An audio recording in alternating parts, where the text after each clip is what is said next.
he's overseeing a borrowing plan, $10 billion. The legislature passed it. He signed it.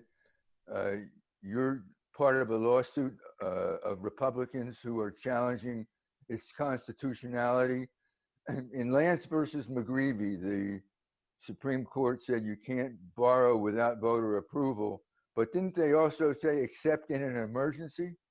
Well, what they also said is that you cannot count bond proceeds as revenue. Bond proceeds are very different from sales tax revenue, income tax revenue, corporate business tax revenue. So not only can you not borrow without voter approval, you cannot count bond proceeds as revenue to balance a state budget. And this scheme is not necessary. It's irresponsible. We believe it's unconstitutional. And it's why we've commenced a lawsuit. What makes it unconstitutional? Bond proceeds cannot be counted as revenue, and doing so without voter approval. Those are the two major points that we believe are unconstitutional.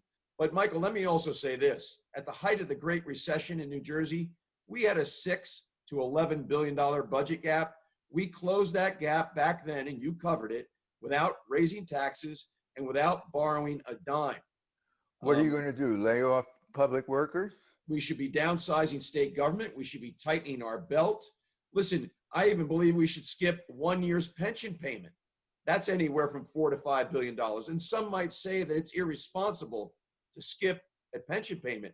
I believe it's more irresponsible to borrow to make that payment, which is exactly what this borrowing scheme does.